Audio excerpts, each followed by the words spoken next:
Bonjour à tous, aujourd'hui nous allons parler de sécurité informatique. Je vais vous présenter les bases essentielles concernant les mots de passe et le chiffrement. Cette présentation est conçue pour être accessible à tous, même si vous n'êtes pas un expert en informatique. À la fin de cette session, vous aurez toutes les clés pour mieux protéger vos données personnelles.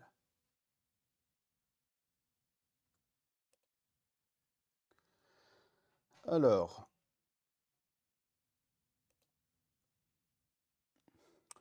commençons par comprendre pourquoi la sécurité informatique est si cruciale. En 2023, plus de 4,1 milliards de données personnelles ont été exposées à cause de fuites et de piratage. C'est un chiffre astronomique. Vous devez comprendre deux choses importantes. Premièrement, vous êtes une cible. Vos données valent de l'argent sur le marché noir. Vos informations bancaires, vos identités, vos mots de passe sont revendus par des criminels.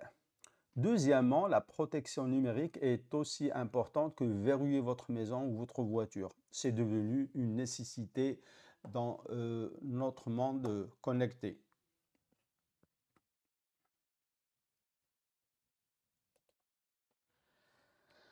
Alors, les mots de passe sont votre première ligne de défense. Permettez-moi de vous donner une analogie simple. Un mot de passe est comme la clé de votre maison numérique. Si quelqu'un obtient votre clé, il peut entrer chez vous et accéder à tout ce que vous possédez. C'est exactement la même chose avec vos comptes en ligne, votre mot de passe et la clé qui protège vos emails, votre compte bancaire, vos réseaux sociaux et toutes vos informations personnelles.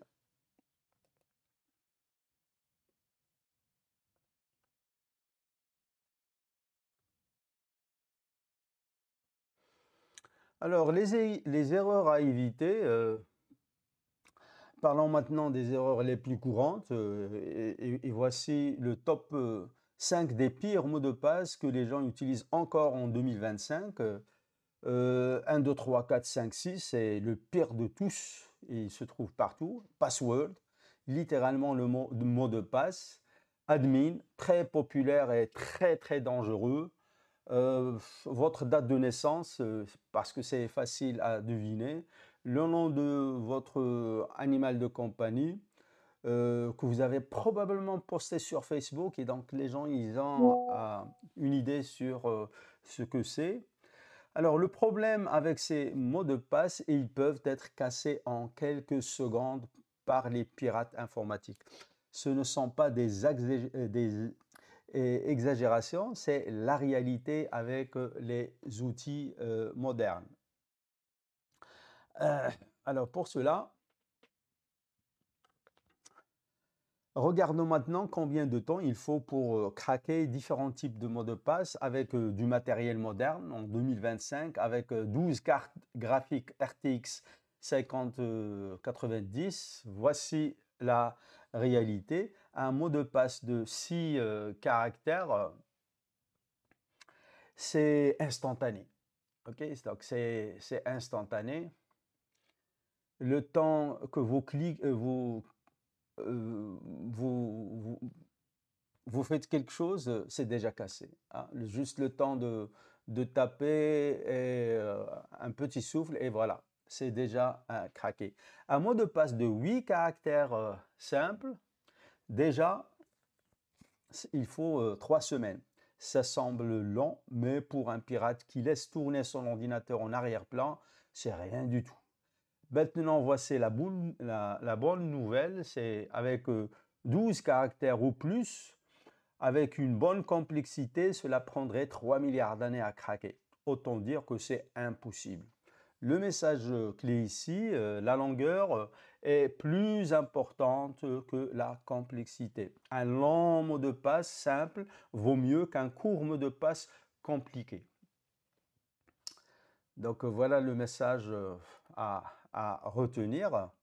Alors, laissez-moi vous raconter une histoire vraie qui s'est passée en 2023. C'est l'histoire de KNP Transport, une entreprise britannique de transport qui existait depuis 1865. Ça fait 158, 558 années d'histoire.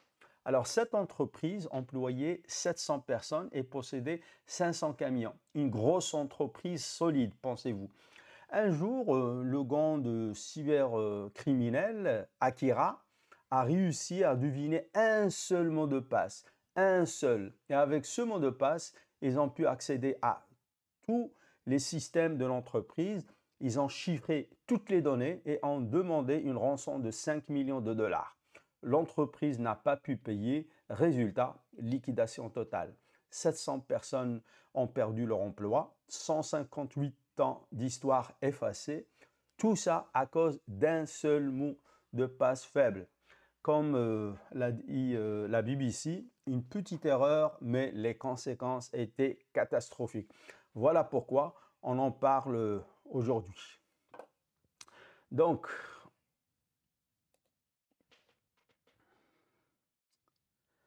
comment sont stockés vos mots de passe?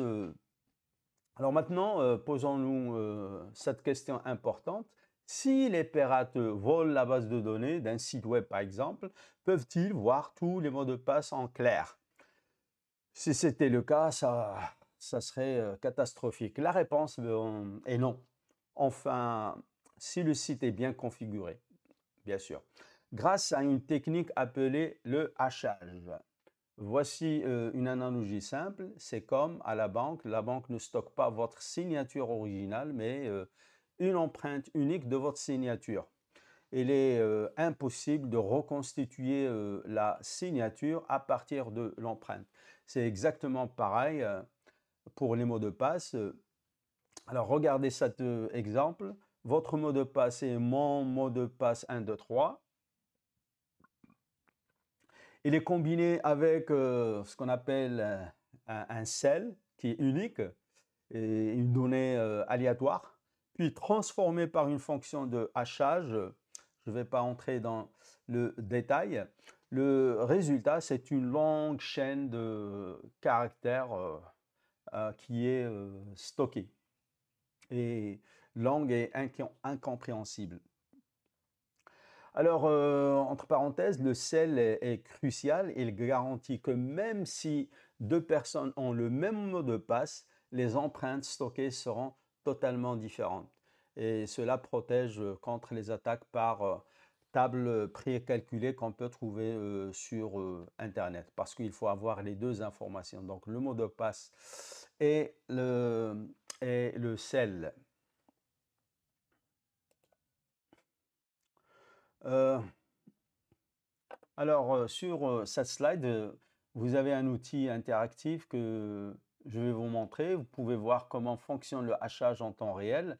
Alors, prenons par exemple, j'entre le mot de passe, mon mot de passe 1, 2, 3. Maintenant, je vais générer un cell aléatoire. Voilà. Et le cell est cette suite. Cette suite de caractères hexadécimaux. Alors, quand je vais cliquer sur hacher, donc voilà le hash qui est généré et qu'on va stocker dans la base de données. Pas le mot de passe, mon mot de passe 1, 2, 3. Alors maintenant, si je change ne serait-ce qu'une seule lettre du mot de passe, par exemple 2, 5, 6. Donc mon ancien H commençait par 34DA. Maintenant, il a complètement changé. 88, B5, etc. Et donc, c'est très, très difficile de deviner quel est le mot de passe. Maintenant, alors, 3 points importants à retenir.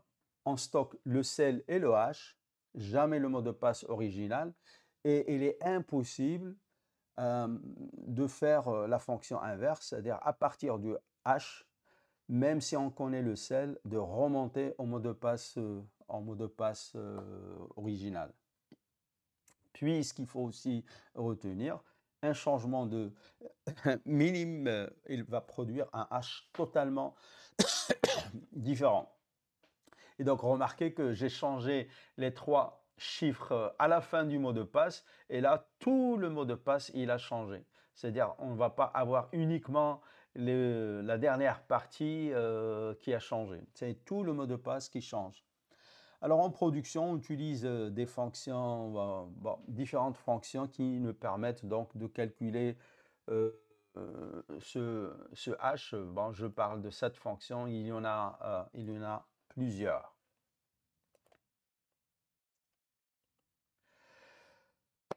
Alors, voici quelque chose d'important à comprendre. Les hackers ne cassent pas toujours le hash. Souvent, ils vous demandent simplement de leur donner votre mot de passe. C'est beaucoup plus simple.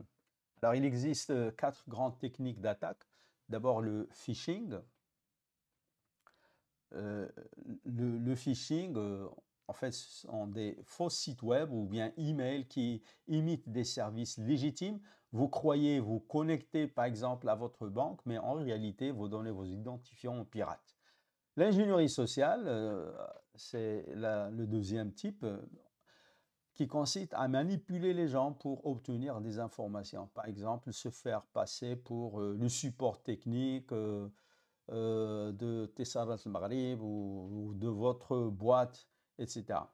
Troisième technique qui est utilisée pour collecter les mots de passe, c'est les keyloggers, des logiciels malveillants qui enregistrent tout ce que vous tapez au clavier, y compris vos mots de passe. Donc, il suffit d'analyser ce que vous avez tapé pour reconnaître les identifiants, les mots de passe, etc. Et quatrième technique utilisée, c'est le man in the middle, intercepter, et qui consiste à intercepter les communications entre vous et un site web pour voler vos données en transit. Donc le message clé, la plupart des attaques exploitent l'humain, pas la technologie. C'est pour ça qu'il faut être vigilant et formé aux bonnes pratiques. Alors, nous allons essayer de détailler ça. Parlons plus en détail du phishing, car c'est de loin l'arnaque la plus courante aujourd'hui. Donc voici un scénario typique. Vous recevez un email ou un SMS qui dit votre banque ou bien votre compte bancaire a été suspendu. Cliquez ici pour le réactiver immédiatement.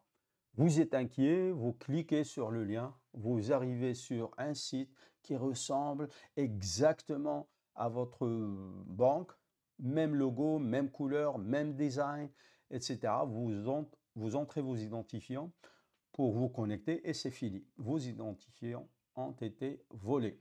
Alors, le phishing existe sous plusieurs formes. Les emails frauduleux, imitant les banques, les impôts, les services de livraison, etc.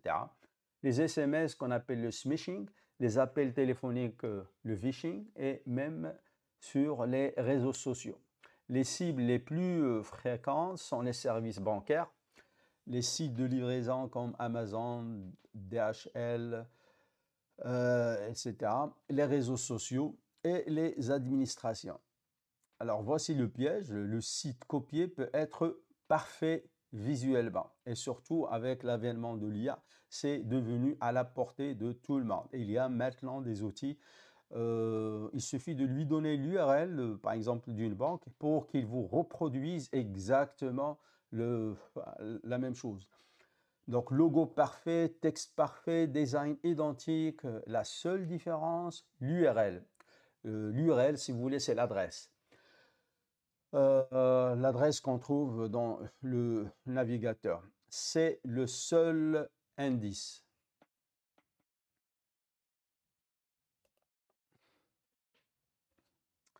Donc, comment se protéger du phishing? Voici les règles essentielles. Règle numéro 1, et c'est la plus importante, vérifiez toujours l'URL.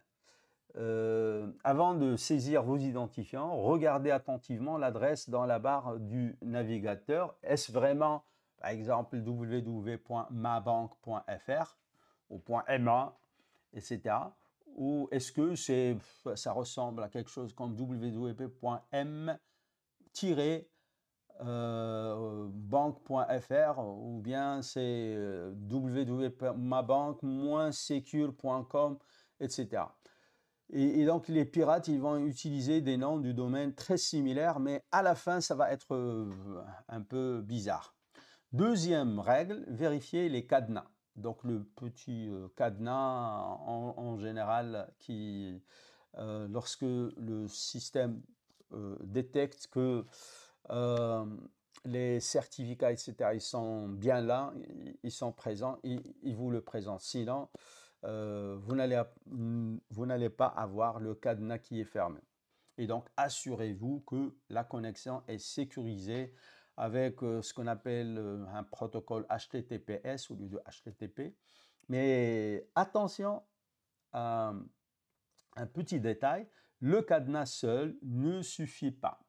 Un site de phishing, il peut aussi avoir HTTPS. Parce qu'en fait, ce qui vous garantit, c'est que le certificat qui est utilisé sur ce site, il correspond bien à l'URL. Et donc, si l'URL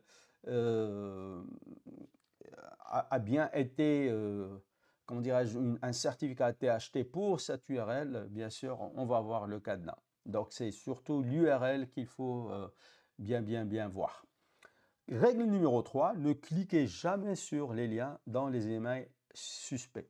Si vous recevez un email de votre banque, administration, peu importe, ne cliquez pas sur le lien. Tapez vous-même l'adresse de votre banque dans le navigateur ou bien utilisez l'application officielle de cette banque, de cette, je sais pas moi, administration des impôts, etc. Règle numéro 4, méfiez-vous de l'urgence. Les emails de phishing créent toujours un sentiment d'urgence. Attention, vous avez 24 heures pour changer le mot de passe, etc. Sinon, votre compte, vous allez perdre l'accès à votre compte, etc. Alors, les vraies entreprises ne font pas ça. Règle numéro 5, vérifiez l'expéditeur. Un email qui vient de support at Bank of America Secure 2025.xyz, etc. n'est clairement pas légitime. En cas de doute, appelez directement l'entreprise ou la banque en utilisant le numéro officiel de leur site web, pas celui dans l'email suspect, parce que sinon vous allez avoir quelqu'un, donc le hacker lui-même, qui va vous répondre et il va vous rassurer. Et puis, un outil utile que j'utilise tout le temps, c'est en cas de doute, c'est virustotal.com. OK? Donc, vous pouvez y copier les URL suspectes et il va les scanner pour vous avec derrière plus de 70 antivirus pour détecter les sites malveillants.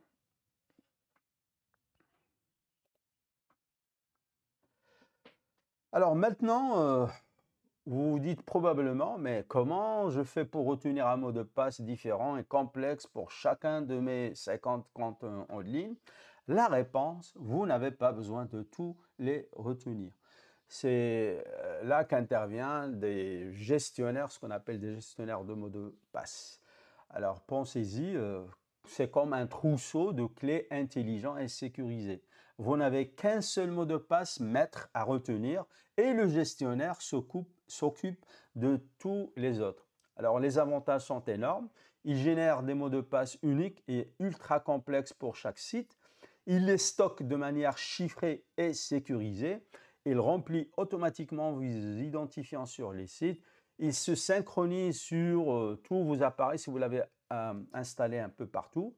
Donc ordinateur, téléphone, tablette, etc.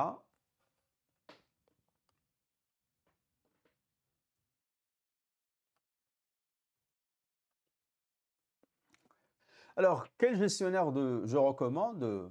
Le premier, c'est KeePass. Il est gratuit, open source. Personnellement, c'est ce que j'utilise. Idéal si vous êtes dans le technique. Sinon, il y a Bitwarden qui est aussi gratuit, qui est très complet et c'est un excellent choix. One Password, il est payant mais très populaire et ce qu'on appelle user-friendly. l'espace, c'est aussi une autre option populaire. Avec un gestionnaire, vous pouvez avoir un mot de passe de 32 caractères totalement aléatoire pour chaque site et vous n'avez pas à retenir que votre mot de passe maître qui va vous permettre d'accéder au gestionnaire lui-même.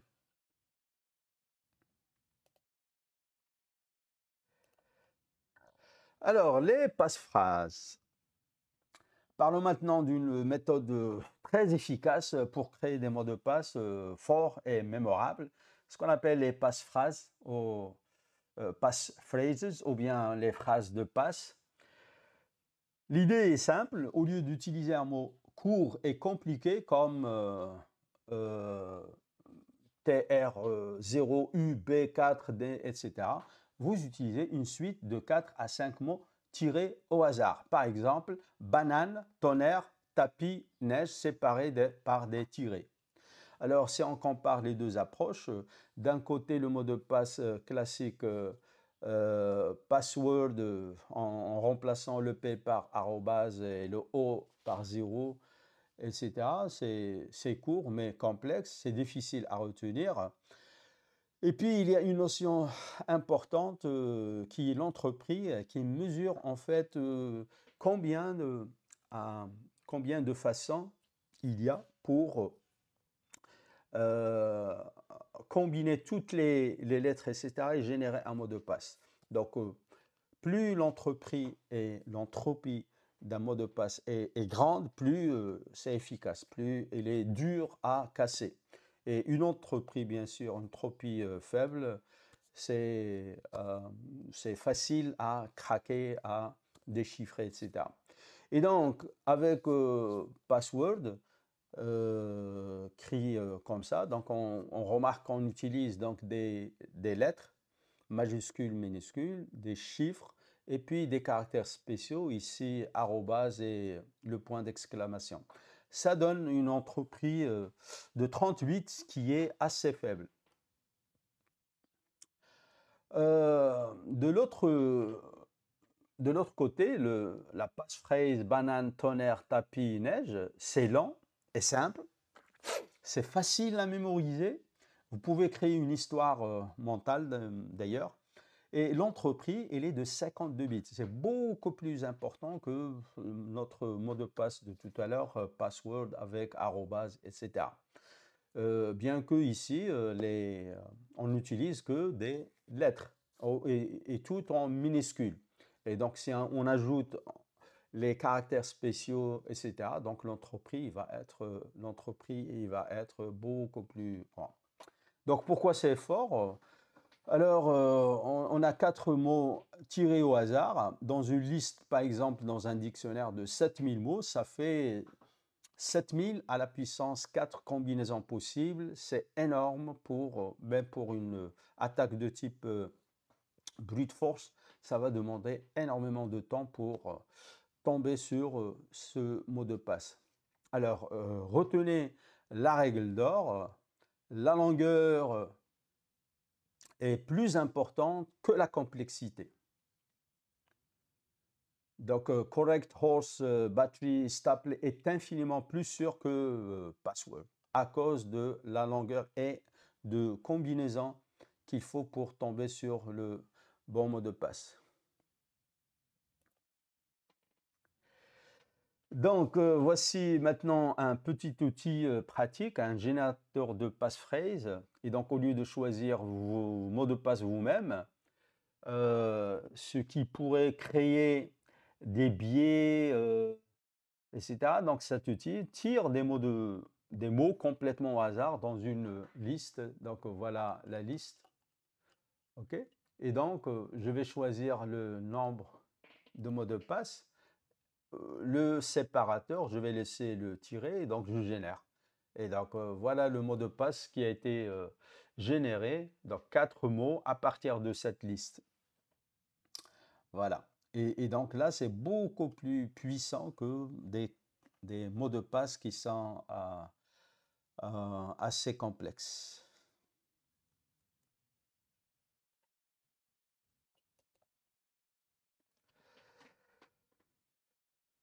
Alors, en bas, vous voyez les statistiques avec 30 mots et 4 mots la longueur, c'est-à-dire 4 mots à partir de cette liste. L'entreprise est à peu près de 20 bits.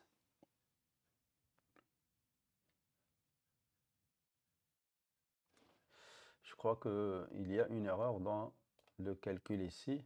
Ben, bref. Donc maintenant, si je choisis 7 mots, donc l'entreprise, il va être beaucoup plus bon, voilà. De 19, on est passé à 34, mais si j'ai un doute sur cette valeur, je dois revérifier. Voilà. Donc l'avantage de cette méthode, c'est vraiment aléatoire, donc très sécurisé, mais aussi relativement facile à retenir. Vous pouvez créer une petite histoire mentale. Imaginez une banane frappée par le tonnerre sur un tapis couvert de neige. Absurde mais mémorable, hein. On arrive à mémoriser ce genre d'histoire. Donc cette technique est parfaite pour créer votre mot de passe maître pour votre gestionnaire de mot de passe. Et après, dans le gestionnaire de mots de passe, vous pouvez générer des mots de passe très, très aléatoires. Vous connaissez tous les CAPTCHA, donc ces petits tests qui vous demandent de sélectionner des images avec des feux de circulation, des ponts, ou bien de cocher. Je ne suis pas un robot. Mais savez-vous pourquoi ils existent? Pensez au CAPTCHA comme un videur d'une boîte de nuit. Son travail est de vérifier que vous êtes bien un humain et pas un robot qui essaie d'entrer. Donc comment ça marche? Il vous demande de faire quelque chose que les robots ont du mal à faire. Donc sélectionner toutes les images avec des vélos, résoudre un puzzle ou simplement cocher une case qui analyse votre comportement de souris. Pourquoi c'est efficace? Sans CAPTCHA, un pirate pourrait programmer un robot pour essayer des millions de mots de passe par minute et donc automatiquement sur votre compte. Avec le CAPTCHA, chaque tentative est ralentie car il faut résoudre le puzzle et le robot, pour le moment, il ne peut pas faire ça. Donc les robots ne peuvent pas facilement résoudre des énigmes visuelles, en tout cas à, à l'état actuel des choses. Donc, ils ne peuvent pas automatiser leurs attaques par brute force. Brute force, ça veut dire qu'on va tester des millions de mots de passe qu'on a récupérés, par exemple, sur, je sais pas, sur Internet, sur le dark web, etc. On va tester si vous n'utilisez pas un des millions de mots de passe qui ont fuité. Donc l'objectif est clair, empêcher les tentatives automatisées. Sans CAPTCHA, un hacker pourrait essayer des millions de combinaisons par minute. Avec CAPTCHA, elle est limitée à quelques tentatives manuelles, ce qui rend l'attaque complètement non rentable. Maintenant, parlons d'une des meilleures protections qui existent, l'authentification à deux facteurs ou 2FA ou MFA. Certains l'appellent aussi multi-factor authentication. Regardez cette statistique impressionnante. 99% des attaques opportunistes y sont stoppées grâce à cette 2FA. C'est énorme. Donc voici une analogie simple pour comprendre. Imaginez votre compte bancaire, vous retirez de l'argent au distributeur automatique, vous avez besoin de deux choses, la carte bancaire et puis le code PIN. OK? Et donc, si, imaginez que vous aviez besoin juste de votre carte, donc c'est quelqu'un vous la vole ou bien vous la perdez, vous allez perdre de l'argent. Le code PIN à lui seul n'est pas suffisant, il faut la carte. Donc, les deux sont nécessaires. Si quelqu'un vole votre carte mais n'a pas votre code, il ne peut rien faire. Et si quelqu'un connaît votre code mais n'a pas votre carte, c'est pareil. C'est exactement le principe de la 2FA pour vos comptes en ligne, même si, pardon, Donc je disais, c'est exactement le principe pour, pour vos comptes en ligne. Même si un pirate réussit à voler votre mot de passe, quelque chose que vous savez, il ne peut pas se connecter sans le deuxième facteur, généralement votre téléphone. Et donc, quelque chose que vous avez. Ok. Donc, le mot de passe, vous le savez, maintenant il le sait, mais le téléphone, le deuxième facteur, c'est vous qui l'avez, lui, il ne l'a pas. C'est une couche de sécurité supplémentaire qui rend le piratage extrêmement difficile. Le piratage devrait à la fois connaître, le pirate, il devrait à la fois connaître votre mot de passe et avoir accès physique à votre téléphone. Et c'est presque impossible, sauf si vous perdez votre téléphone. Euh,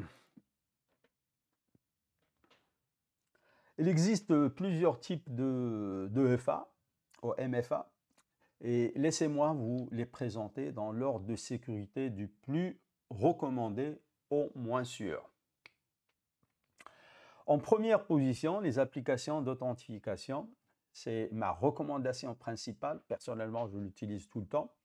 Des apps comme Google Authenticator, Microsoft Authenticator, Authy, qui génèrent un code à 6 chiffres qui change toutes les 30 secondes. Alors l'avantage est énorme, le code est généré localement sur votre téléphone, même sans connexion Internet. Donc une fois on le configure sur le portable, vous allez avoir le site web où nous avons configuré cette MFA et votre téléphone qui vont générer le même code jusqu'à l'infini. Okay. Donc chaque 30 secondes, nous allons avoir générer un code sur le téléphone et c'est le même code qui a été généré sur le site web. Et donc, c'est facile à vérifier, est-ce que c'est bien vous qui avez le téléphone sur lequel tourne cet outil.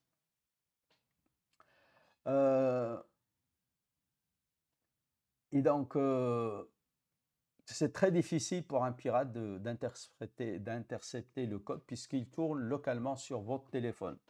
Deuxième position, des clés physiques, clés physiques de sécurité qu'on appelle aussi FIDO2. Et ce sont de petites clés USB ou bien NFC, Near Field Communication, comme YubiKey ou Titan Security Key. Alors, le principe, vous branchez la clé ou vous la tapotez sur votre téléphone pour le NFC pour vous authentifier. C'est la méthode la plus sécurisée qui existe et pratiquement impossible à pirater. Donc, quel inconvénient? Vous devez acheter le matériel et bon, ça coûte entre 20 à 50 euros.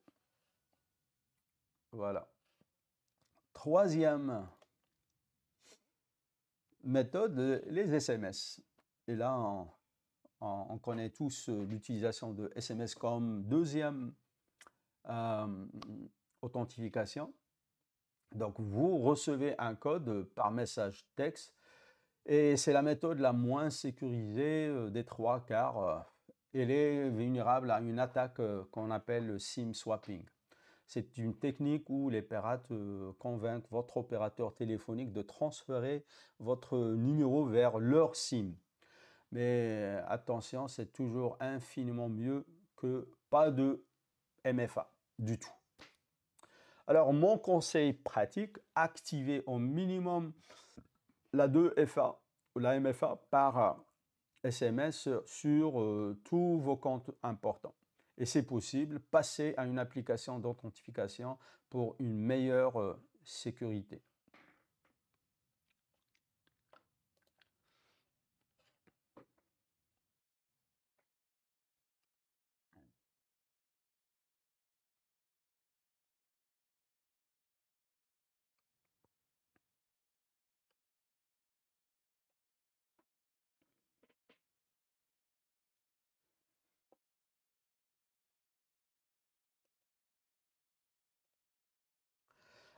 Passons maintenant au chiffrement, mais d'abord une mise en garde importante. Beaucoup de gens confondent hachage et chiffrement. Ce sont deux choses très différentes. Alors, voyons voir cette comparaison. Le hachage que nous avons vu plus tôt est irréversible. C'est comme une empreinte digitale. Vous ne pouvez pas recréer la main à partir de l'empreinte. Une fois haché, impossible de retrouver l'original. Le hachage est utilisé pour stocker les mots de passe. Le chiffrement, lui, est réversible avec la bonne clé. C'est comme mettre vos données dans un coffre-fort. Vous pouvez récupérer vos données si vous avez la clé. Mais sans clé, impossible d'accéder au contenu. Voici l'analogie du coffre-fort. Le chiffrement transforme vos données en code secret illisible. Et donc, même si quelqu'un vole le coffre, c'est-à-dire les données chiffrées, il ne peut pas l'ouvrir sans la clé de déchiffrement. Regardez cet exemple simple. Le message bonjour devient XLMGLJKR. Comment j'ai obtenu ce mot de passe à partir de bonjour? J'ai effectué ce qu'on appelle le chiffrement avec la méthode de César qui euh, consiste à décaler de 5 lettres dans l'alphabet toutes les. Donc B, si je la décale dans l'alphabet de 5, donc ça devient X, donc dans le sens inverse. OK? Donc B, le précédent c'était A, et puis on revient vers la dernière lettre Z, etc. Et donc le B devient X, etc. Le O devient L, etc. Bien sûr, les algorithmes modernes sont infiniment plus sophistiqués que la méthode de César, mais le principe reste le même. Rendre les données illisibles sans la clé. Ici, la clé, c'est le fait de comprendre comment nous avons pu générer les différentes lettres avec les lettres originales. Donc, le chiffrement est utilisé pour protéger vos communications, vos transactions bancaires, vos emails, vos messages WhatsApp et toutes vos données en transit sur Internet.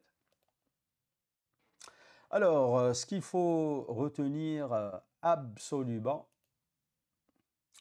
pour conclure cette présentation, voici les 4 règles d'or que vous devez absolument retenir et appliquer dès aujourd'hui. Règle numéro 1, utilisez des mots de passe uniques et complexes d'au moins 12 caractères pour chaque compte. N'utilisez jamais le même mot de passe sur plusieurs sites. Règle numéro 2, utilisez un gestionnaire de mots de passe et ne comptez pas sur votre mémoire pour retenir des dizaines de mots de passe différents et complexes. Un bon gestionnaire comme KeePass, Bitwarden changera votre vie numérique. Règle numéro 3, activez l'authentification à 2 facteurs, le MFA, partout où c'est possible. D'ailleurs, on vous le conseille sur Gmail, sur Hotmail, etc. Cette seule action, il va bloquer 99% des attaques. Commencez au minimum par vos comptes les plus importants, les emails, la banque, les réseaux sociaux. Et règle numéro 4, vérifiez toujours le cadenas sur un site web dans la barre d'adresse avant de saisir des informations sensibles. Cela vous assure que la connexion est chiffrée avec HTTPS. Et donc toutes les communications ils vont être cryptées. Et quand on dit crypté, ça veut dire qu'on revient à ce que nous avons vu sur la slide précédente, le chiffrement. Je vous laisse avec cette citation importante. Mot de passe fort plus 2 de MFA égale 99% des attaques opportunistes stoppées. Si vous ne retenez qu'une chose de cette présentation, c'est celle-ci. Appliquer ces 4 règles simples vous rendra beaucoup plus sûr en ligne que 90% des internautes. Et merci pour votre attention. Voilà.